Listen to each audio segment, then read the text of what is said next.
So, good morning. Lost you there for a sec. There we go. Good morning, Kerwin. Thank you very much for joining the Overseas Athlete Podcast. Good morning, Chris. Thank you for having me on the podcast. Really looking forward to it. Yeah, no, me too. It's I know the backstory, but I'll get you to dive into it. I know that you've been in Spain for the last 9-10 months, so sort of with a group of kids. So I'll get you to just tell us about how that came about and the experience overall. Yeah, so obviously, Chris been coaching in Australia for the past 10 years. Okay, a lot with youth development. That's where my passion is. And because Australia only has the A-League, which is just one professional competition, there's not many opportunities for our young players to turn pro or to get the opportunity to be there. Okay, so I try to dive a little bit deeper. I've looked in the US. The US is mainly for kids that are 18 and older that have finished high school.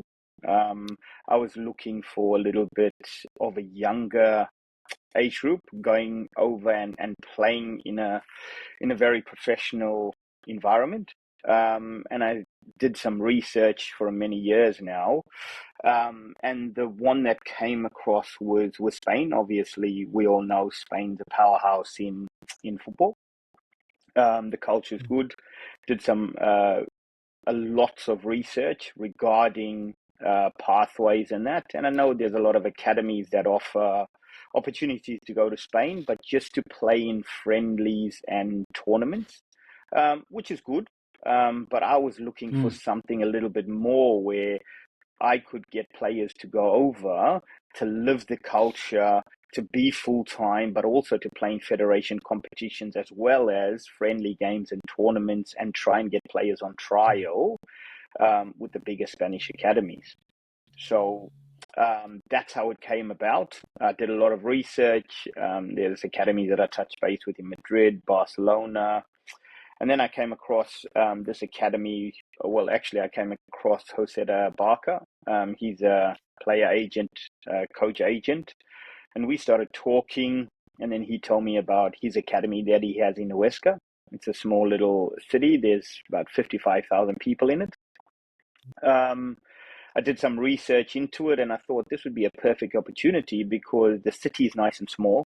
There's not too many bright lights for young players to get distracted, so they can go there and focus on their football and why they're there. Okay. So I did some research, and then obviously COVID came about, so we had to put everything on hold because Spain got closed, and then our Australian borders got closed as well. And then in 2022, back end of 2021, I reopened it with him, and he was looking for some Australian players. And obviously, he did some research with me and my academy and the quality of players I had. So I said, you know what, let's take a go at it. Obviously, I'm also a passionate coach, a football coach, where I wanted to be challenged. I wasn't getting challenged over here in Australia. I got to a point where I didn't know what to do, whether I just leave coaching or, try and look outside for a new challenge. But also I've been coaching boys since they were 9 years old, and they've come through the development process with me. Okay. They were all playing NPL. So I decided to obviously have a meeting with all the parents, explain this, how we're going to do things. It's a season-long program, which is 10.5 months. Okay. The players leave Australia or New Zealand. They go over to Huesca. They live there in Huesca. They train every day. They just have one day off a week. Okay. And the training includes field sessions with their team that they in their age group. Also gym sessions. We do video analysis sessions. We do group sessions that are position specific to the player. And also the kids do their online schooling, because I feel that schooling is still a big part, education. So they still do online education through Cairns distance education, and they still do the Australian curriculum, right, which is online. And then they do 4 Spanish lessons a week just to learn Spanish so they can communicate with their teammates, with their coaches, with the S&C coaches. All right. Yeah. There's a lot to jump into there. That's really cool. Like it's awesome and an awesome experience. Obviously, I might start just a little bit at the beginning in regards to like the research. Yes. More so, obviously, you've done all that from Australia. How did you, I suppose, go about finding what was going to be good and what might just be, a bit of a show that might not actually deliver on what you wanted? Obviously, it took a long time, but Yes. was there anything particular that stood out or that you were looking for to make sure you knew it was going to be the real deal? Yeah, well, obviously, the values that we have at Football Centre of Development, obviously, we're transparent in anything we do. We're really upfront with parents. We have a family environment where not only our players and myself get together, but the parents interact as a one big family. Okay, so when I looked and I dug deep into it, I had some hard conversations with the CEO and tried to find out what are their values, how do they look at things. I'm not just coming over there just so my boys can play football, because we can do that in Australia, right? But we want to try and create opportunities for the boys if they're good enough, obviously. And also we want to put them in an environment where they also not only live away from home, but learn those life skills by being on their own, doing their own washing, maybe going to the shops to do their own shopping, little things like that, looking after themselves, getting to training on time. So there was a lot of research that was done and a lot of Zoom calls back and forth and things like this. I met Jose Barca personally in 2020 in Madrid to have a conversation with him around this. He seemed like a very genuine guy at the time. While I was talking to him, he was honest up front. And obviously we just kicked off from there. So you went there. You went there yourself to Madrid. To meet them in person. Yes. Yeah, excellent. Yeah, excellent. And also Jose Barca, through his agency, International Players and Coaches, they held a tournament in 2020. At that time, I was with Brisbane Roar Academy, and I actually went over with the under-16 team to coach them in the International Players Cup. And that's how I met him face to face. And we sat and we spoke about a project and how can we give opportunities for Australian players to come over. That's just a start. Yeah, fantastic. That's awesome. And as you say, it's good to meet someone face to face and get that good feel for them on what they're about, and like that, put your faith in them, and you relay that back to your parents to say, look, I've met these guys. They look like they've got a good program. You've done a lot of research. So no, that's fantastic. It's one of those things, because like that, when you're here in Australia, and it's all good doing things online, but it's always great to sit in front of someone and actually get a good feel for them, isn't it? Yeah, for me, it's always good to be face to face. So obviously, I can get a sense of how to take that person, and see if they are legit and because there's lots of people that can talk the talk, Chris, especially in football, but when you really take that step, there's none of that goes with it. Oh, awesome. Fantastic. And the ages of the kids that went over then, because obviously you spoke a lot about life lessons and shopping, get to training on time, etc., which are important. So what ages did the kids range from that went across with you? Chris, the youngest boy that left with us, he was 14 at the time. Okay. We had 14, 15-year-olds, 16, 17, and 18-year-olds that went with us. So in total, there was about 17 boys that went with us at the start, and that was the beginning of September 2022. Okay, excellent. Big range there as well. So obviously different maturity levels for you guys to manage as well, with young boys away from home. Yeah, but I also need to thank the older boys in the group, which really helped the younger boys. as well, which was really good. As I said, we are family. But also going over there and in the residence, there's boys from Brazil, Argentina, Canada, America, Peru. Okay, when we got into the residence, they welcomed us as we knew each other for a long time. Okay, which was really good for our boys because it was like one big family in the residence. The chef was really good. The tutors that actually are in the residence as well with the boys, they really good to help and to assist where they need or if the boys need any help, which was really good as well. And that I'll get onto that because that sounds quite Okay. important. But initially, what were the conversations like with the parents? Because obviously, a kid at 14, 12 Yes. years old, 14 years old, leaving home, it's different. They leave Yes. at 18; they're already emotional enough. But leaving the young kids to go, how did those conversations go? And what was Yeah. the parents' main, I suppose, not concerns, but questions and what they wanted to know? So obviously, Chris, we did up a presentation. So we are really organized when we did it. We did up a presentation to give the parents an outlook what the city looks like, where about it's situated, what type of people, like the age range of the people living in the city, where will the boys stay, so the accommodation, where will they train, how far is the training field. So when we did all this, the first question came was, Kerwin, are you going over?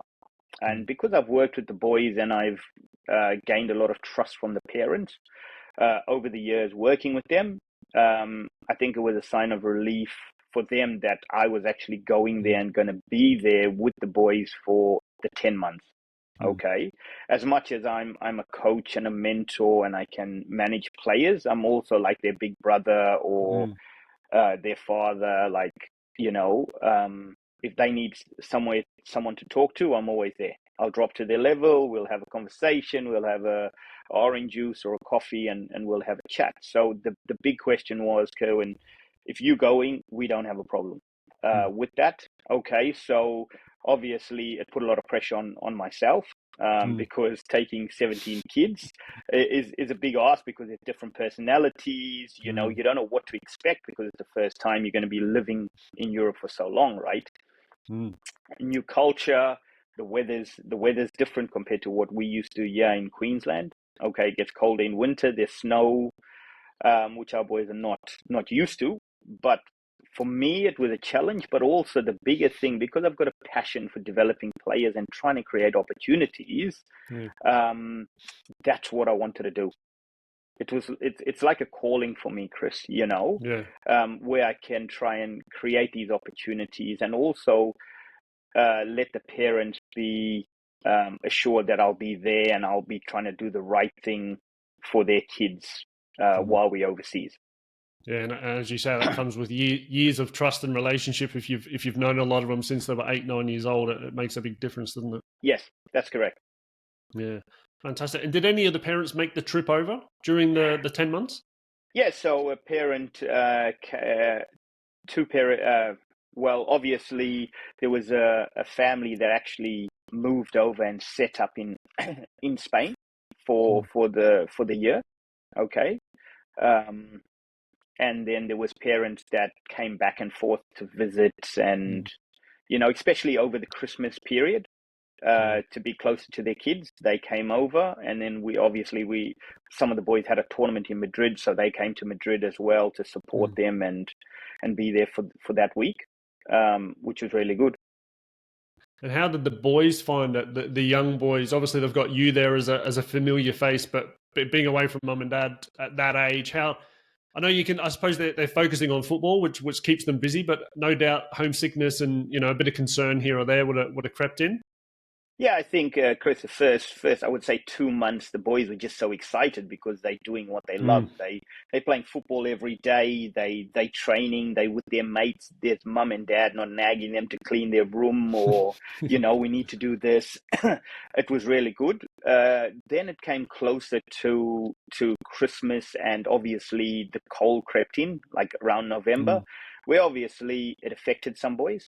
Okay, and then it just I needed to be on top of it. I needed to have those conversations regularly with certain boys just to see how they're doing, you know, and to make sure that they were okay, because that's the most important thing for me. They need to be okay.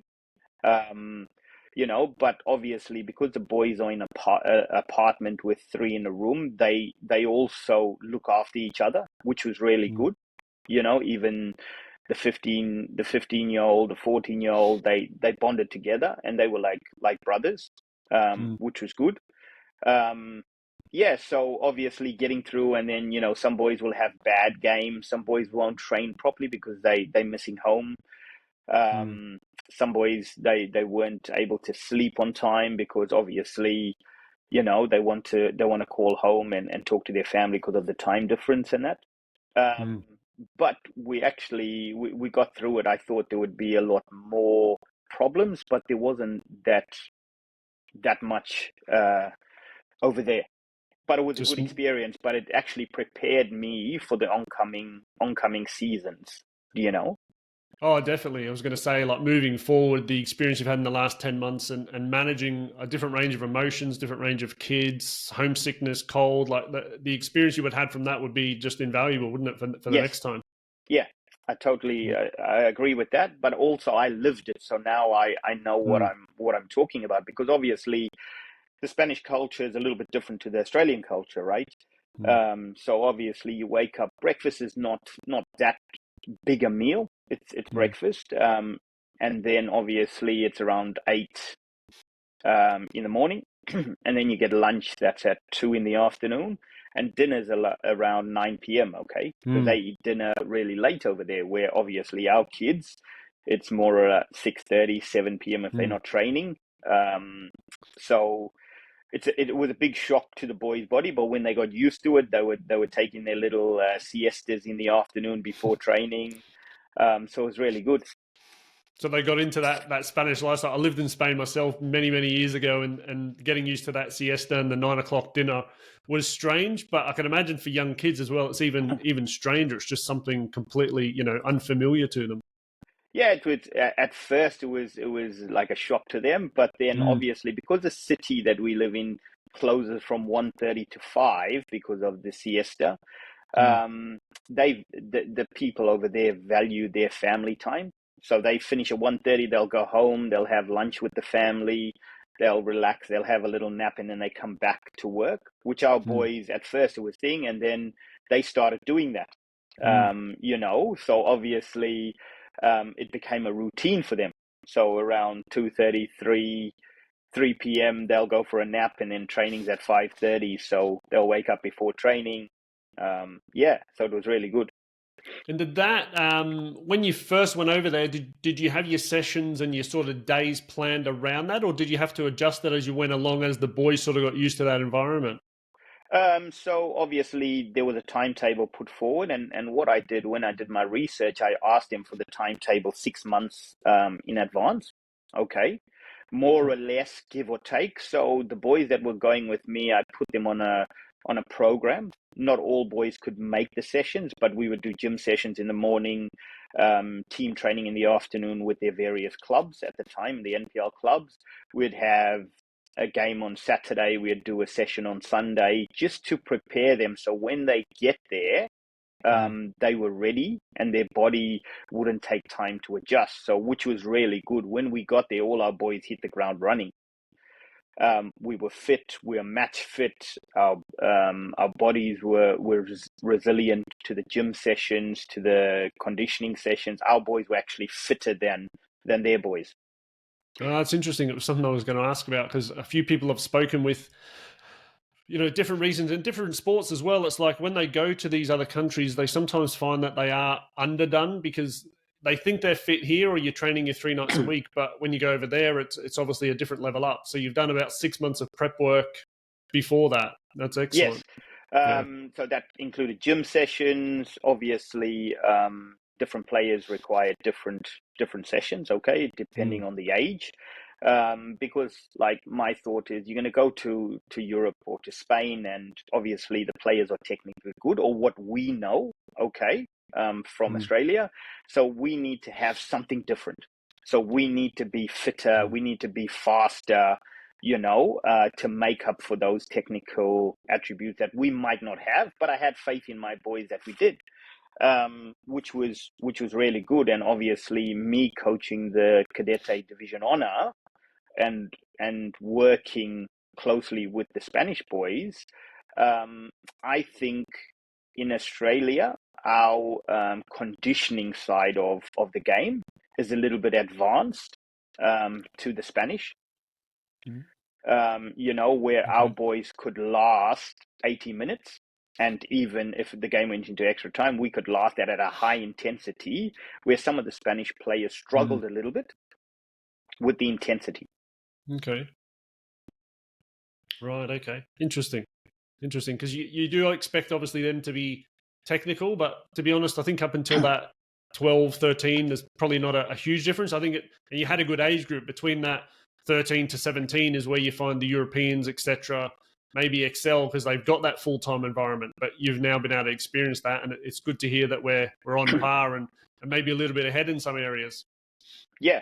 I also think in Europe, we need to also understand, Chris, when the kids are at school, it's compulsory for them to go to school from 8:30 to 2:30. So the Spanish kids are not getting the extra sessions in the morning like our international players were. If you don't go to school, you could get fined for every day you miss. Right. Okay. So that gives you a bit of advantage over there, where the boys, the Australian and New Zealand boys, can train in the morning, yes, while the Spanish boys are at school. Yeah. Yes. Yeah. And what did a standard training day look like then? Say for the boys. So I'll give you a typical week. What we looked at, and for our international boys. So on Monday they would wake up. They would have different groups, and they would go to the gym for a activation session, because obviously they would have played Saturday or Sunday. Activation session, a light session in the gym just to get some stretching and things like that going, with some band work. Then they would have Spanish classes at 10 a.m. Okay, so they'll go to Spanish 10:50 a.m. and then they'll be done by 12. They head back. For my boys that went with me, we would do an hour of online schooling together. So everybody meets in the dining hall. We'd do the online schooling.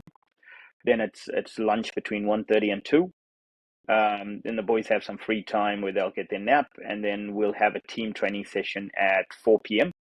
to 5:30. Okay, and then afterwards, the boys would shower at the venue. Okay, and then head back to their residence. They'll have some free time. Some of the boys might have had assignments to do where they can catch up with the assignments, and then dinner at 8:30, between 8:30 and 9. Some time, and then lights are out at 11 p.m. 11 p.m., 11:30. Okay. Tuesday is our day off from football. So obviously they wake up in the morning, they have breakfast, there's no gym. Then they'll go to Spanish classes again. They'll come back, they'll do some online work, a little bit, about 2.5 hours on a Tuesday because they've got more time. Then they've got lunch. And then for my team, what I did in the afternoons, I did some video analysis with them. So they came down to the dining hall with the Spanish boys after school, and we did some video analysis sessions on our previous game. And then it was some free time. A lot of the boys went for haircuts and that on a Tuesday because that's their day off. And they did a little bit of shopping to keep some snacks in their room and some water and things like that. And then it's dinner again. Wednesday, they wake up, a group will go to the gym. The other group will have individual position-specific sessions. Okay. Spanish classes. And then, obviously, they'll have team training in the afternoon. Thursday, the team that had individual sessions will go to a gym session. The other team will be on the field. Spanish classes. And then afternoon session. Friday, gym session in the morning. A little bit of free time and then lunch, and then afternoon session, which is much lighter because obviously we play on Saturdays. And then that will consist of set plays and that, and then dinner, and then obviously the boys would go and sleep a little bit earlier because sometimes it depends on your age group. Sometimes you'll play at 11 in the morning, sometimes you'll play 3 in the afternoon, sometimes you'll play 6 in the evening. Okay, and then on a Sunday, because the younger teams play on Saturdays, the first team of the academy and the under-19s, they'll play on a Sunday, and if they're playing at home, all the boys from the residents will go together, and go and watch the game and, be around the first team. So it's a proper full-on football environment then. Like, it's just football, football, football. And it's good that they're able to do their schooling in between. I suppose it's very important for them, for their parents, and for you, and the Spanish classes. So they've got a lot on. That's, you know what I mean? Like, that's a huge commitment. Yeah, it's a full-time program. So with football and Spanish classes and online learning, it's very intense. At first it's a lot of work, but as the boys get into a routine, it becomes a lot easier, and they start coping better with it. Yeah, routine do help, don't they? Like, once you've got a routine in place, everything just becomes a lot easier. Yes, that's it. And obviously, if the boys get injured, we've got our tutors that will take them to the hospital or to the doctor. If the boys get sick, the tutors are there to take them, make sure they get their medication. So everything is taken care of, Chris. Which I think the biggest things for the parents is obviously they came in, they said, Kerwin, this city is so lovely. It's very small, it's safe. If it was Barcelona or Madrid, we might have some concerns, but like, I know for the boys, it becomes a little bit boring, but for me, I know because I started being a pro when I was 15, that you can get lost if you're in a big city, which obviously I didn't want to make a mistake with the young boys that I'm working with. Yeah, no, it's a good point. It's a good thing to think about is those less distractions, because obviously it's easy, as you say, if you're in Barcelona, Madrid, London, somewhere in America, there's always lots going on, and as you say, it's a lot of distraction for what you're there for, which is to obviously improve your game and hopefully pick up a full-time opportunity somewhere. Yes.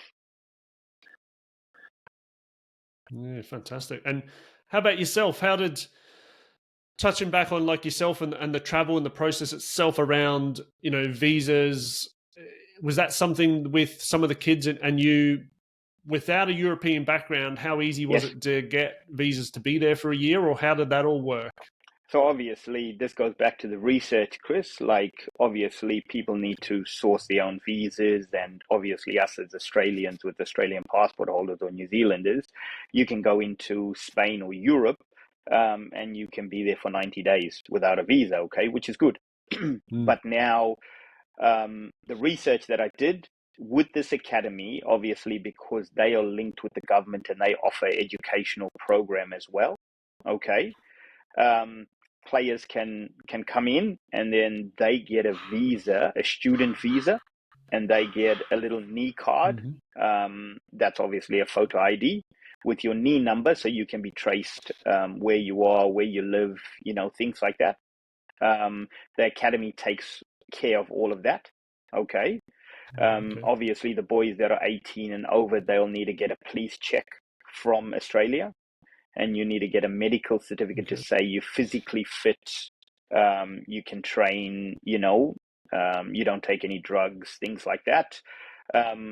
We have to send that to Sydney to get apostilled to make it a legal document, worldwide. And then obviously the academy sorts out all the paperwork for the boys. Okay. And inclusive is like a health insurance. So that's compulsory if you want to get the visa, which the academy and the admin staff take care of all of that for the boys. So they'll get there in about a month. All the documents will be lodged if the documents are there. if the documents, if we're still waiting for the apostille documents, they lodge it, and then once they arrive, they'll put it forward. And then the boys do have to go to the police station to show themselves, to put their fingerprint in, to take a photo of themselves, to get that card, to say it is them and they are residing over here. Yeah. So we got a visa for a year, okay, a student visa, and then, which is really good. And then the boys that are going back this season in 2 weeks' time, they just had to renew it, so they don't have to get all the paperwork again. They just had to go to the police station, and then it just gets renewed, which they've given a document to us. So when we flying into Barcelona, we show the document, obviously with our passport, to say we are residents and we have gone home, but we're coming back to start our course again. Fantastic. So because it's linked through... And with us doing that through the education part with the government, our players are allowed to play in the federation competition. That's what I was going to say, because again, coming back to, as you said, with finding the right place, because they're doing education as well as football, that gives you that opportunity to have a 12-month student visa rather than just showing up to play football. Yes. Yeah, fantastic. That makes life a lot easier. And how many years in a row can they renew that as a student? So if they want to go back 2, 3, 4 times, is that possible? I think you can renew it up to 3 years, Chris. Yep. And the good thing now, Spain have just passed this, I think, late last year, that if you on a student visa, you can work up to 30 hours a week now. Before you couldn't do any work. Like I'm talking about if you're over 18, okay. Which now, and you don't get paid a lot of money in jobs over there, because the cost of living is very cheap, and the average wage in Spain is between 800 to 1,000 euros a month. Okay, depend what job you have. But then for our boys, I think the first year was good that they just went in and just focused on their football and their schoolwork. Because the most important thing the parents are also worried about is that, are they going to be doing their schoolwork? Who's going to be monitoring? The academy is fortunate enough to have a full-time psychologist, a sports psychologist on their books, and he tutors all the boys. So when they need to do an exam, he makes sure that he gets the exam paper. He puts them in a room to make sure there's no cheating going on. And then obviously when they finish, they hand it to him. He scans it and then he emails it to the school, so the boys can get marked and assessed.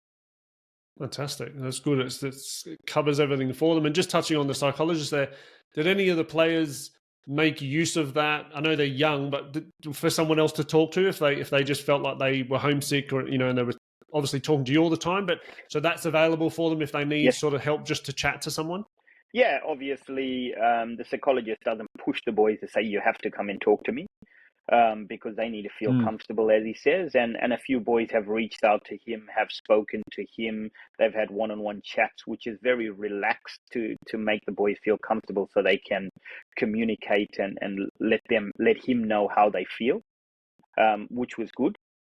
Obviously, going back the second time, they'll feel a little bit more comfortable, because us as humans, we need to trust someone before we can really open up to them.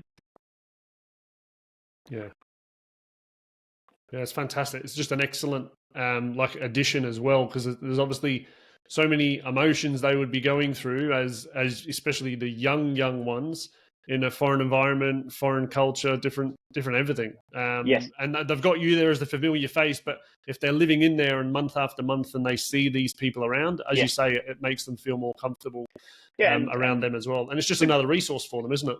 Correct. And the good thing is, when the parents came over, the psychologist met with the parents, and the CEO met with the parents just to have a chat with him face to face. He gave some feedback, and some parents were shocked as how much the CEO that doesn't coach their son know about their son on a football level, but also in the residence as well. All, like the CEO, the psychologist, myself, all the coaches, at lunchtime we eat in the residence with all the players as well, which is good. And obviously the older boys help the younger boys help the older boys. So it's a big family environment in the residence.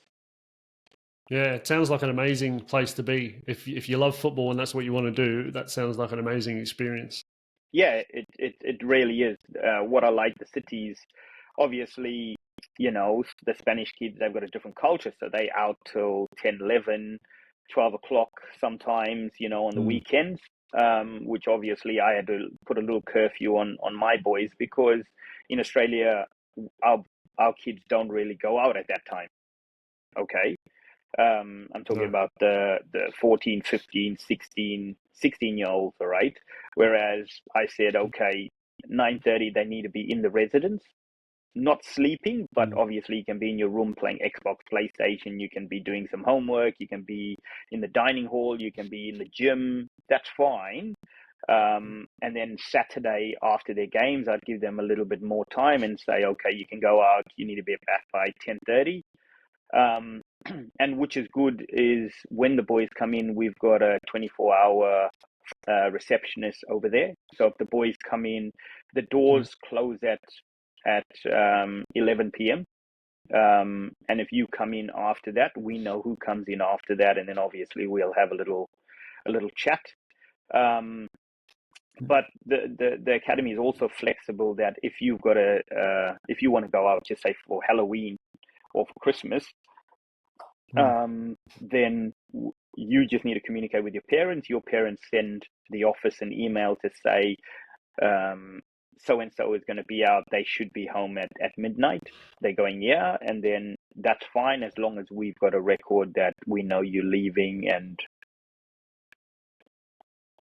your parents know as well. Your yes, parents are happy with it. yeah, correct. Yeah. And did you have many chats, as you would say? Did you have many problems with the boys and curfews, or not really? With the older boys, yes, because obviously they're over 18, they get carried away, and obviously Yeah. they had some Spanish teammates, they had some American teammates, which they got carried away, but obviously I had to have a few hard conversations with them, just to let them know. I also had some hard conversations with some of the younger boys because some of them weren't eating properly. Their diet was all over the shop. Okay. Which obviously going to Spain, their food is a little bit different to ours. Okay. And they have a lot of vegetables, a lot of pasta, things like that, which sometimes our boys are not used to. Okay. But also when you're living at home, you can say, Mum, I don't want that. Mum will make something else for you that you fancy. Or you just go down to Macca's or, Hungry Jack's or KFC and get something to eat, where we try to keep the boys in line with the eating stuff because they're athletes now, and because they're doing so many sessions, your body needs fuel. Okay. Once a week, we'd have room inspection, so the tutors would go in the rooms to make sure the rooms are tidy and neat and your bed is made and things like that, which is also good. So it's the boys' responsibility to look after the apartment. We'd get someone in once a week to clean the bathroom and the toilet area and that for the boys. Okay. But everything else was the responsibility of the boys. That's fantastic. It's a good, like the discipline, the routine, the structure. Like you say, it's life lessons for young kids that as much as, they might whinge and not enjoy it at the start, it will become part of a normal process for them and it will help them later in life, no doubt.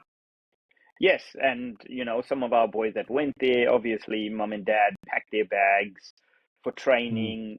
Tells them what time they're leaving. They need to be ready at this time. If they're not ready, then mum and dad goes and reminds them. We're over there in Spain. We've got certain times. So if training starts at 4 o'clock, all the players need to be in the change room at 3:30.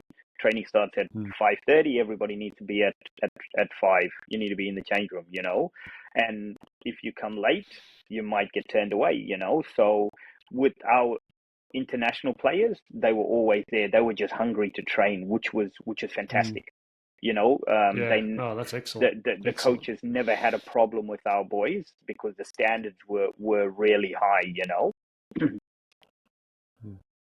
And I can imagine now, obviously, a few of them are being a bit older, but for any of them that don't go back and have this experience again, if they end up somewhere else with an opportunity, I can imagine that all these life skills, lessons, discipline, routine will help them if they turn up in the UK or America or Asia somewhere for trials or opportunities, that they'll have a very high standard off the pitch, which will help them, I think, on the pitch.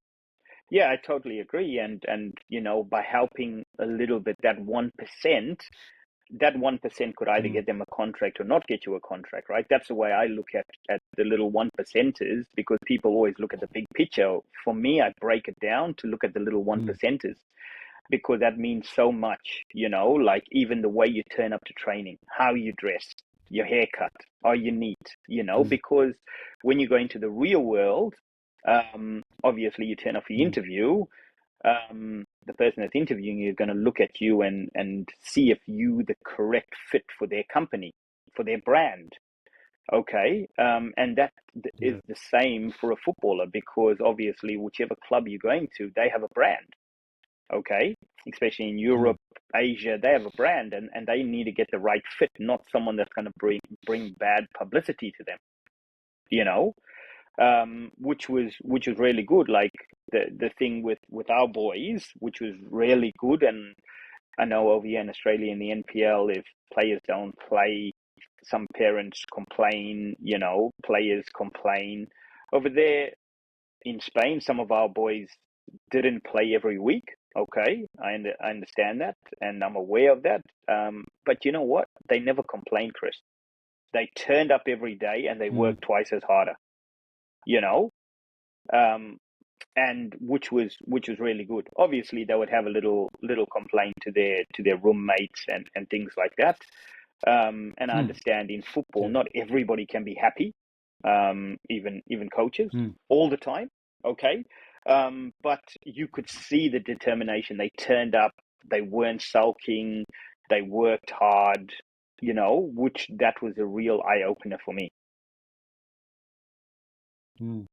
Yeah, that's good, because I suppose, as you know, over here with the NPL, etc., everyone has to play. Everyone has to play. You have to give everyone equal time.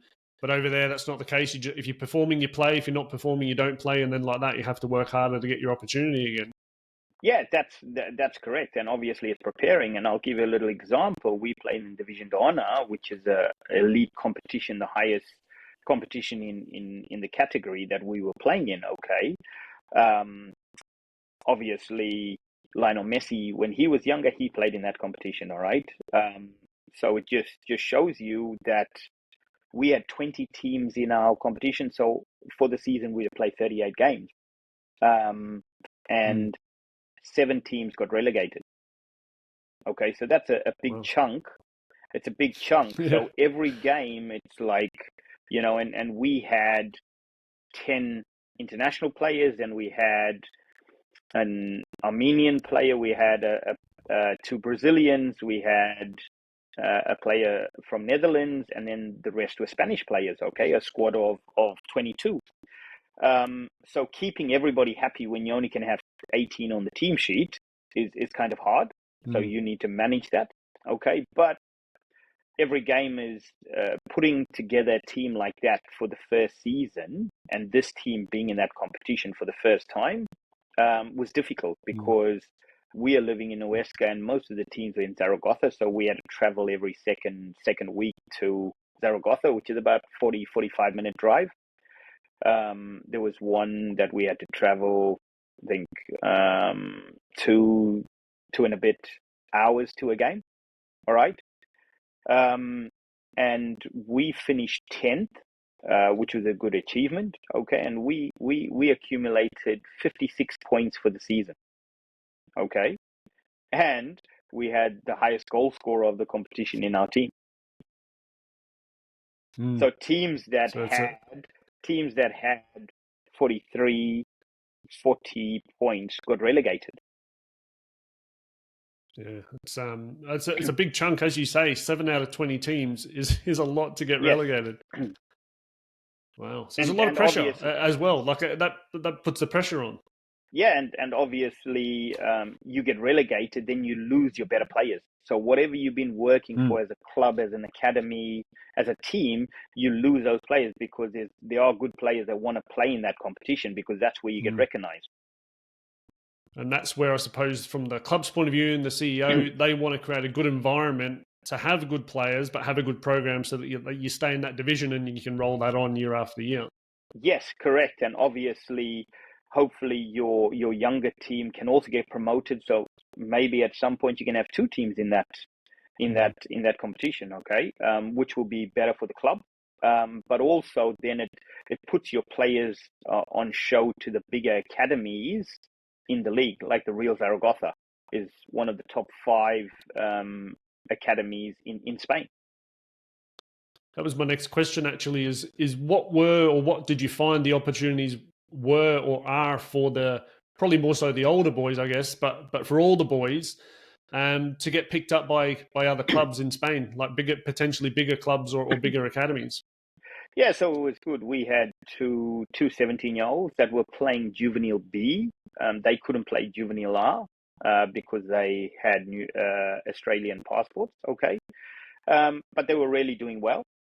One was a centre back, one was a right back, right fullback. That did extremely well. And in 4 months of them being there, they got invited in to train with Brea. They are second rev professional team. So they were training 4 mornings a week with them. Okay. But obviously playing with their academy. They couldn't sign with Brea as well because they were under 18. So they got opportunities to train there and to be in a full-time like professional environment with professional players. And by 17, not many 17-year-olds are called in to train with professional teams in Spain, like teams like that. They don't have a big budget. Obviously, they want to get more experienced players to either win the competition or to stay in the competition so they can still get the funding from the federation. Okay. With our striker that finished top goal scorer of the competition. He scored 32 goals in 34 games. Jordi Brent, he went on trial with Alaves. Okay. Alaves were in the Segunda division, their top team. They just got promoted to La Liga now. So they're back in La Liga. Jordi went there for a week's trial. They looked after him. He stayed there in their residence. They paid for everything. And then obviously came back to obviously finish the season. Then we had Ethan Sardellis and Jordi Brent that went to Real Zaragoza as well. And they were there for 4 weeks training with them. When I get back to Spain, we'll get some feedback on both those boys and see how they flared over there and what's the next step. But I know obviously we had a little bit of a disadvantage because those 2 boys are 16 at the moment. They only turned 17 in the new year. Okay. So it's a little bit tricky, but obviously them still being in the full-time environment, training full-time, it's only going to improve them. Yeah, and the opportunities are obviously there. Like there's some big clubs for people that know the Spanish league. That's some big clubs that are looking at this league and at these potential players for opportunities. Like I'll give you a little example, Chris. We went to Madrid for the International Players Cup in January 2023. Okay, there was some big academies, Atletico Madrid. There was Getafe, Leganés, Rayo Vallecano. Also, we invited Gold Coast Knights from the Gold Coast. We invited Oakley Cannons from Melbourne as well. So they came through. Okay. And obviously my team was mostly Australian boys in there. If you look at it, did really well. We came second in our group. Okay. And we set up a semi-finals against Atletico Madrid. In our group stages, we beat Oakley Cannons. We lost to Rayo Vallecano. We beat Leganés 3-2. And then obviously we played Atletico Madrid in the semi-finals. And my pre-game talk, I was talking to the boys in the hotel before, and the Spanish boys were just so happy that we were playing Atletico Madrid, but nobody in the room thought we had a chance. Okay, because, and I said, like, boys, we have nothing to lose. Like, the Spanish boys, they look at you from a small city and they think, oh, you know what, you can't play football. And then they look at our Australian boys and think, oh, you boys are kangaroos. You don't know what football are like. And I said, boys, if we lose, that's fine, but we lose on our terms. But we're going out there and we're not going to be intimidated, but let's take the game to them, you know? We ended up drawing 2-2. We lost 4-2 on penalties, but the coach he came up to me after the game, he spoke to me, he said, you've got a really good team with the intensity they play at. It'll be hard for any team to beat you, you know. The coach from Rayo Vallecano came to speak to me after the game, exactly the same thing. He was a La Liga player. You know, Leganés coach spoke to me. So it was really good for our boys to see the level and to play against top academies. And do well and be competitive. Yes. Yes. And do you think that'll help? As you said, just something you touched on there about, and you can imagine you're playing against Atletico Madrid. You're like, we're from Australia, you know what I mean? Like, but the mentality, I guess, going into next year, it must be a lot stronger as well now. Going, actually, you know what? We've been here for a year. We've done it. We've drawn with Atletico Madrid. We've beaten other academies. So that psychology. So you've got the performance, you've got your conditioning, your strength, but the mentality when you get to that level as well is so important. And no doubt, results and experiences like that will help invaluably next season. Yes, I totally agree. Like, there's 3 boys that flew out on Monday, okay, because their team started training on Wednesday, and I've been keeping contact, finding out how because I'm still back in Australia, finding out how they're going, and 2 boys are new to the program. Okay, they were new boys. And they said to me, Kerwin, like, the intensity is just on a different level over here. We need to we need to get used to it, but we thoroughly in love. We love the session. We enjoyed the session. The boys in our team want to be here. Everybody works hard. The coaches push us, which is fantastic.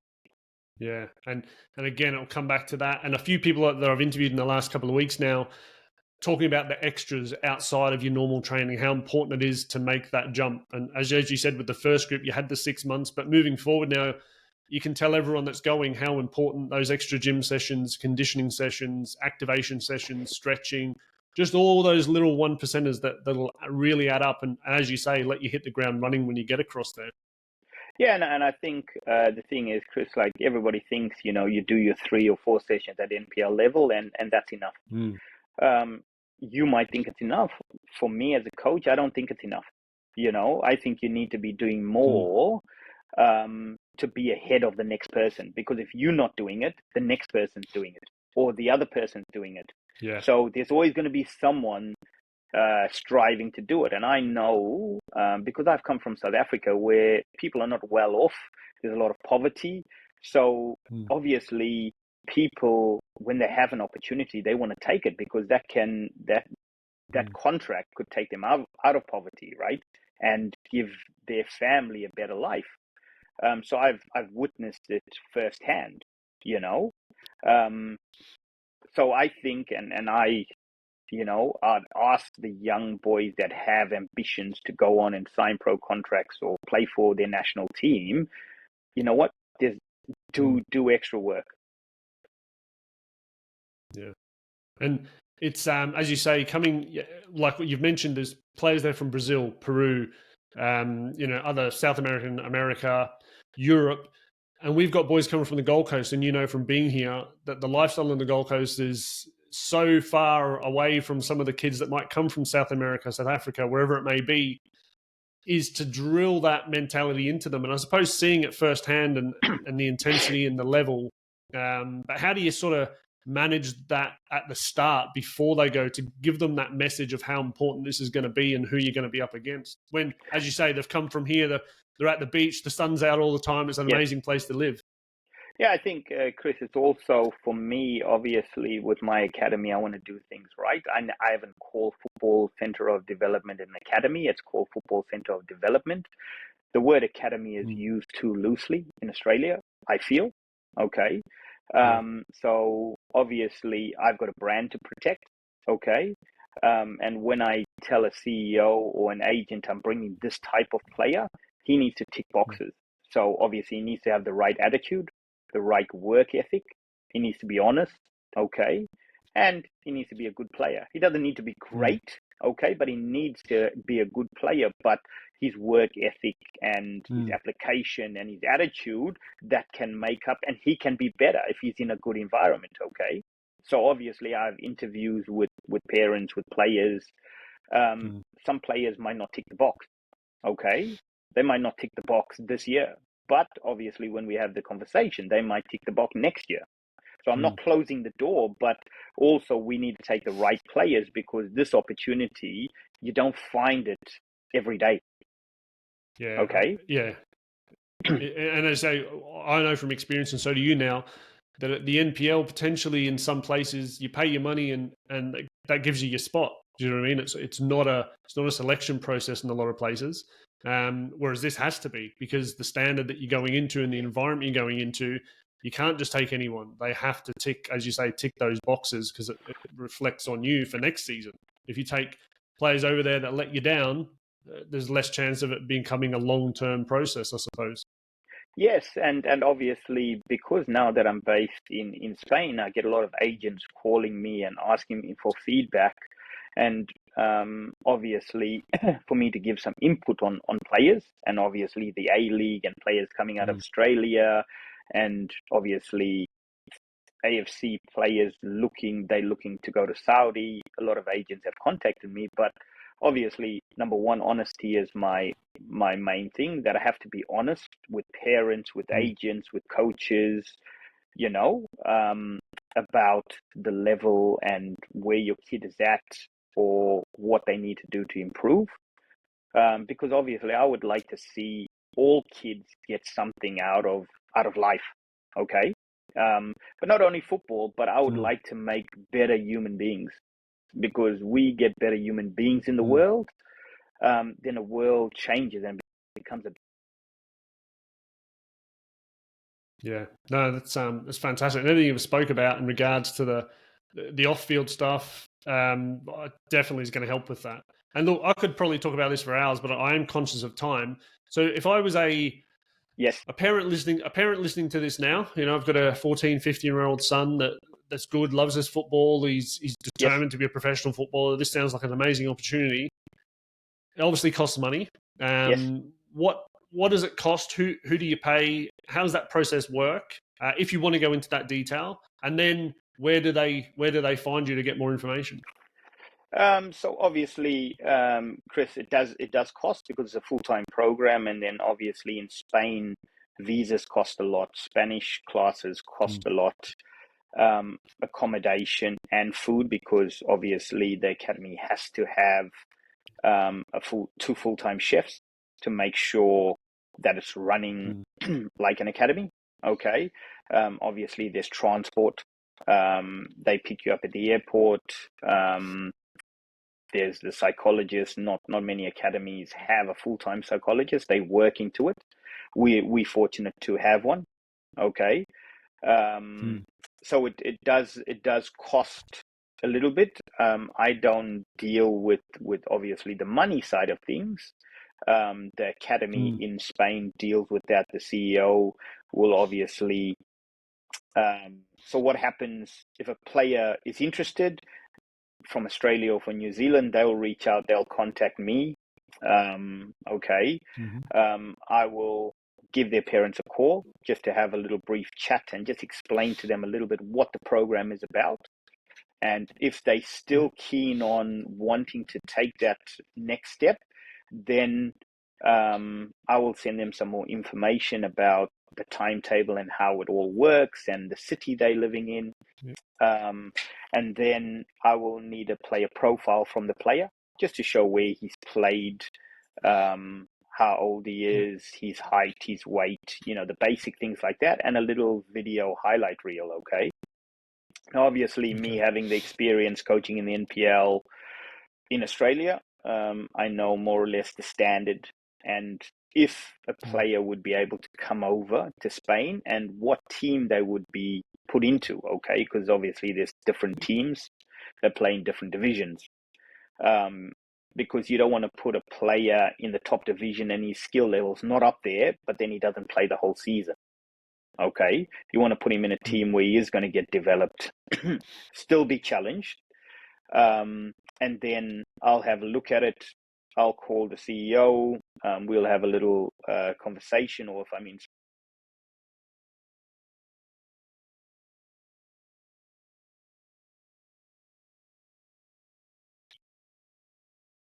say, go and do you think he's a good fit? I'll say I think he can compete over here. Then we get a Zoom call with the parents, the CEO, and myself, and the player, and just explain to them everything that goes on in the academy, the day-to-day stuff, the games, what opportunities we can create. Okay, because we give a player 3 options. So there's an option. The first option we'd like is to obviously get a player a pro contract. Okay, that's the first option. The second one is we can get a player semi-pro contract. Okay, if he's good enough. And the third option is if we can't do that, then we can try and get him American scholarship in the US, so he can obviously study and still play football. Okay. Yeah. And then obviously over there, cost would be spoken about with the CEO and the parents. Okay.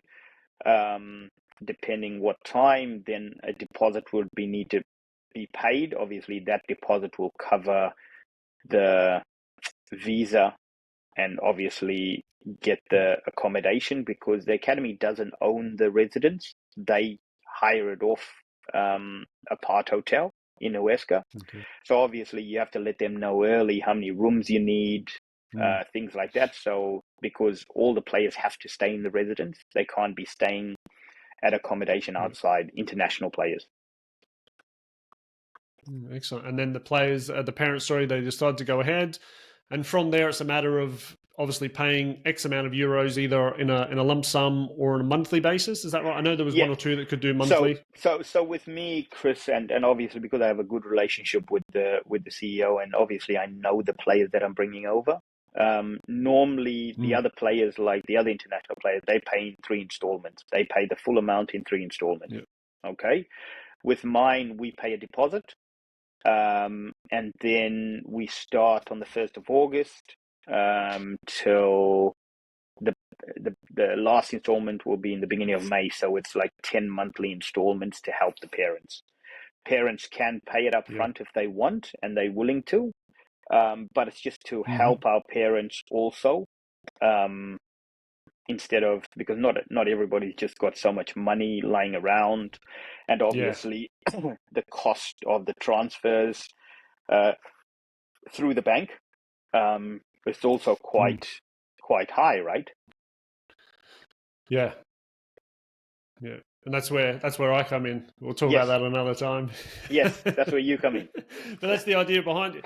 It is interesting. I mean, it's things people probably don't think about, because you do have so much on there. But the currency side of it on one part is important. Aussie euro at the moment is at a terrible rate. It's like 3-year low. So it's going to cost even more in Australian dollars now. So having a chat to someone around that stuff to help is helpful as well, and that's why we have this service that we try and help people. But there's so much for them to think about, but such a wonderful opportunity. What you've spoken about today sounds incredible. I wish I was like 17 again. I could go and do it.